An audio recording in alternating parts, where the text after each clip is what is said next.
This tutorial is for a skydiver whose chute is just open. As usual, we'll start off with an interaction diagram. But we have a choice to make here. Do we choose the object as being just the skydiver, or do we include the chute? Let's try it without including the chute. I'm going to draw a red dotted line around the object.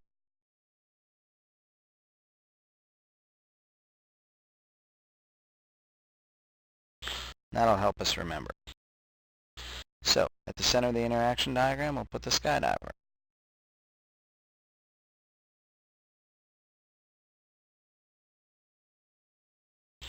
Now,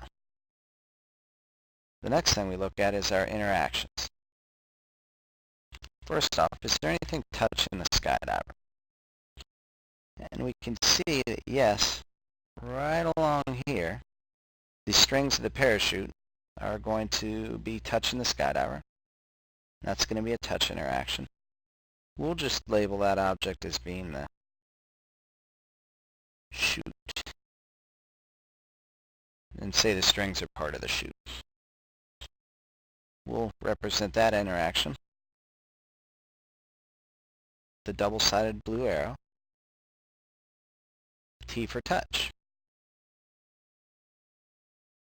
That takes care of touch. Next, gravity. Are there any gravitational interactions? Well, certainly the Earth here.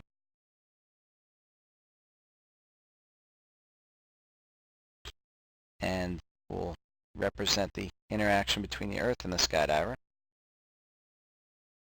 The double-sided arrow. Label G for gravity. Now, is there any friction? Well, we could say yeah. The air blowing on the skydiver's feet is going to make a small amount of friction.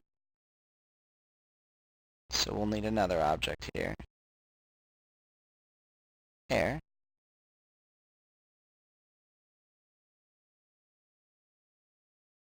And we'll put an F for friction. Notice that I haven't included the friction that acts on the parachute, because that's not acting on the object. The object that we picked is a skydiver, and the air friction on the parachute, that's a force on the parachute.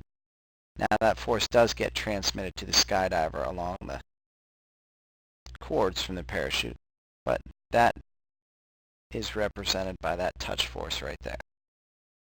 Time to move on to the free body diagram. Like usual, we'll represent the object with a small box. And the first interaction we'll deal with is gravity. Gravitational interaction, there's two forces there. The Earth pulls on the skydiver pulls on the Earth, but only one of those two forces is on the skydiver. Big F for gravity, or big F for force, small g for gravity. That's the force of gravity. Next interaction we'll deal with is the touch interaction from the chute. That's going to be big.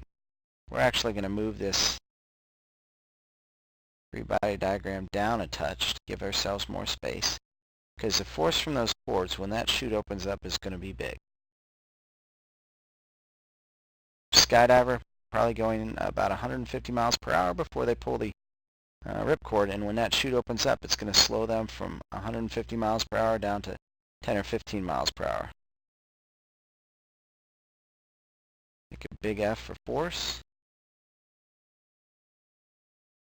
from the chute. That takes care of the chute.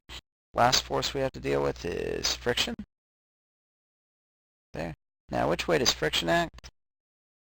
Well, because the parachutist is moving down, the force of friction is going to be up. So we'll have a little force of friction right there. And that takes care of the free body diagram. The only thing left is our net force. And our net force is certainly going to be up. How do we know it's up? Well, one way we could do it is we could draw our motion diagram for the parachuter. This is a positive direction. Before the parachute opens, it's going at a fast, constant speed. When the parachute opens, he's going to decelerate very quickly to a slow, constant speed. And right here, there's going to be a big acceleration in the upward direction, which is why the net force is also in the upward direction.